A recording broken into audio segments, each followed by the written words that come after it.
Welcome back to IGN Live from Gamescom 2018. It's time to take a look at a very cool-looking game. It is called Indivisible, and Peter here is going to tell us all about it. Peter, welcome to the IGN stage. Thanks so much. Indivisible, RPG platformer? Yes. That's accurate? Yeah. Okay, that more or checks less. out. Well, I think we're going to pull up some footage here, but I think the Okay. first thing that people really notice about this game is how beautiful the animation is. Yeah, so we're the team that made Skullgirls, so Yeah. 2D animation is kind of our wheelhouse. Yeah. And yeah, you know, this is our first attempt at something that's not a fighting game, and yeah, How's that going? it's going pretty well. Yeah? It's a big project, but things are coming along. We're pretty happy with the result. We're getting really good buzz at the shows. So we're seeing the game here, RPG platformer. Tell us a little bit about our character, who we play as. So you play as Ajna. She's the main character. It's kind of hard to talk about it too much without getting into spoiler territory, okay. but she lives on a remote backwater village, and the village comes under attack by a warlord named Ravanavar, and who's trying to basically purge the world of heretics. It's led by General Dar, and while fighting him, it kind of triggers this power that she didn't know she had, that she can absorb people into her mind. And from there, she decides she's going to challenge the warlord, but gets way more than she bargained for. Learned a lot about herself and the world in general. So the people that we see in her party, are those the people that she can Yes. bring into her mind? I mean, it's kind of a conceit because Yeah. animating everybody is running around platforming and jumping would Yeah. be way too much animation. Sure. But it kind of also ties into the game's mythological themes around like Buddhism and Hinduism. Okay. Are the combat sections separate from the platforming sections? Like you have to enter a combat phase? Yeah, I mean, so when you collide with an enemy, it seamlessly transitions into battle. Your characters pop out, you complete the battle, and then they go back in you, and you're back in platform. It's all very smooth and seamless. I see. So what do we need to know about the combat system? Is it turn-based? Are you assigning actions to each member of your party? If anybody has played Valkyrie Profile, the old PlayStation 1, Cool. that was the primary inspiration for the game. Cool. That game was strictly turn-based. We have more of an ATB-style system, so it is turn-based, but if you wait too long, the enemies are going to attack. And so there's kind of a back and forth between your turn and the enemy turn. And as you go through the game, you'll get more attacks, and you'll be able to string together longer combos and do more in each turn. I see. Okay. All right, so Ajna is running around, jumping, running, doing RPG element stuff. What's sort of the gameplay loop, and how open is the game? So, I mean, the game is kind of a Metroidvania. Cool. And in keeping with the Metroidvania, growth is primarily driven by exploration. So similar to missile expansions or energy tanks in Metroid, you'll find these gems called ring souls scattered around the environments, and those are the primary way of growth. There is leveling in the game, but it's not really a focus. Most of the growth is focused on exploration. Interesting.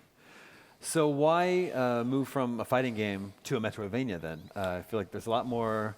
You have to create many more environments, many more enemies. I mean, that's been the big challenge. Yeah. Fighting game stages are basically very pretty boxes, and then we had to move to actually building real levels. But yeah, the team wanted to try something different. Skullgirls is a very hardcore fighting game, and while we all love it, it's not something that everybody, the team, can play. So we wanted to try something a little different, and we were pitching projects, and a publisher asked us for a pitch that was kind of like Child of Light. So we all played Child of Light, and it's a platformer with an RPG battle system.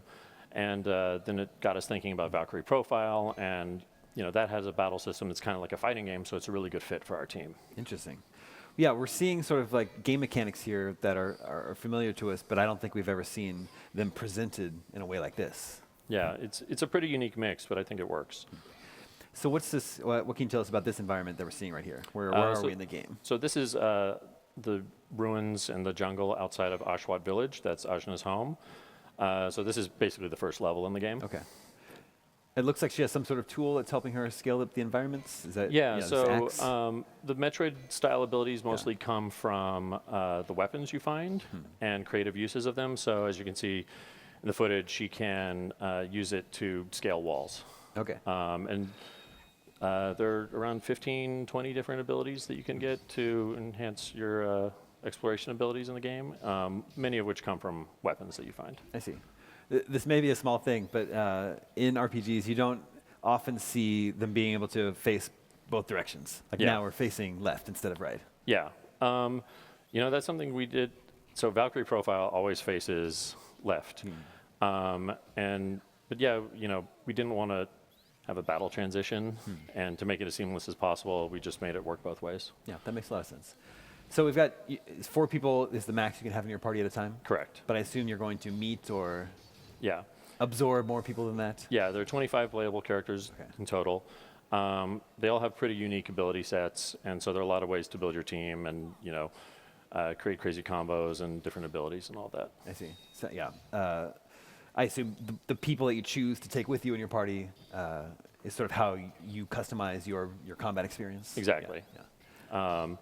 And a lot of the characters have kind of unique mechanics unto themselves that you have to manage in addition to the combat. So Ginseng here in the front, they're botanists, and you can see they attack with a giant mortar and pestle. And basically, the more you attack with it, it stirs the potion in it, and then when you use their up attack, it heals everybody. So there's kind of a fun. They're kind of the only healing character that's ever been fun to play, maybe. There's also Latigo, who's a gunslinger, and he has a ammo management thing that you have to do. He can fire up to 5 rounds in one turn, but you have to reload. So, he does a lot of great spike damage, but you have to manage it a bit. I see. As for the platforming, like how much of a challenge are you aiming for that to be? Like sometimes traversal is just like a joy in Metroidvanias. Yeah. It's not always one of the main conflicts of the game. Yeah, I think we're still working on that a little bit. I think our goal is for it to be, the critical path stuff to be pretty straightforward, but maybe some of the hidden areas, the hidden items are going to require a little more finesse to get to. Interesting. Okay. Yeah, so seeing a lot of platforming and combat. What about in typical RPG fashion? Are there towns? Meeting townspeople? There aren't really towns in the traditional sense. So the 3 major areas of the game, Taikrung City, the Iron Kingdom, and Kanul are all big civilizations of different styles. But there aren't like really shops or anything. The game actually has no inventory at all. However, Ajna does have an inner realm inside of her so that she can enter by meditating at any time. So that's like where you will actually like talk to your characters. That's where they hang out. That's where you'll do your upgrades and save your game and things like that. I see. And are we seeing a boss fight here? Yes. So this is Pindiyar. It's the boss of the first area. And one thing that this boss does that's kind of unique, we're calling them hybrid bosses. So every once in a while the boss will disengage, and you will have to do some kind of platforming and dodging action. And then look for an opening to re-engage it and go back into the RPG battle. Interesting. Yeah. So you're trying to add a little bit more to the traditional JRPG or RPG combat. Exactly. Like we have this seamless transition, so we thought we could play with it a bit in the boss design. Sure. So this game was crowdfunded. Partially, yes. Partially crowdfunded. Yeah. Was Skullgirls also? Skullgirls was originally not, and then we did DLC through crowdfunding. That's right.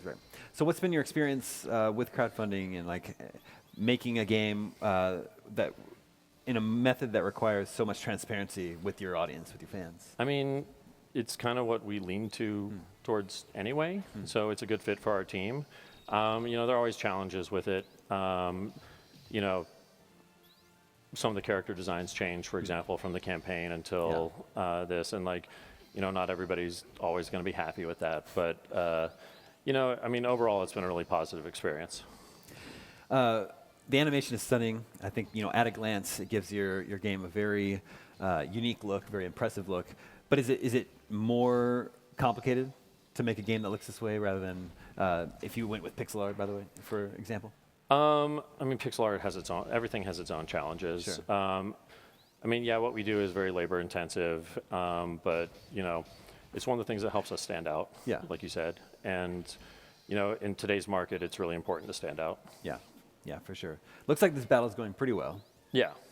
We're about to end this spider. I think he's going to disengage pretty soon, maybe. Oh, he's got one of those health bars. Yeah, there we go. Okay. So, you can see he puts his anchor down. The first time he does it, it's just to teach you the concept. So you cut it, and then you can re-engage. Okay. But then later on, he's going to run around, and you're going to have to dodge acid and stuff that he drops on you. What was that Ajna just did there? That was a super attack. Okay. So yeah, like I said, we don't have an inventory, so we don't have an item menu or anything to dig through during battle. Everything is about keeping everything, fast and moving. So all spells and abilities and things like that are all managed through the super meter. So the better you are at doing combos, the better you are at defending, the more meter you're going to have, the more spells and things you're going to be able to throw out. And the super meter is at the upper left? Yes. So if there's no inventory, are your skills and abilities just mapped to specific buttons? So for like the supers, every character or many characters have up to 3 of them. Okay. So basically each time you press the button, you dump a segment of meter into it to select the one that you want to use. Okay. And then each character also has 3 normal attacks. So you can either tap the button or you hold up or down to get the alternate attacks. Okay. So you're not gaining like new weapons, new armor as you No. explore the environment? No, it's all handled through the upgrades with the gems. And as you can see here, there's the acid dodging. Yeah. And you can die during it. Well, how are you handling death, failure, checkpoints? Yeah, so you can save wherever you want by going into your inner realm, but there are also checkpoints. Okay.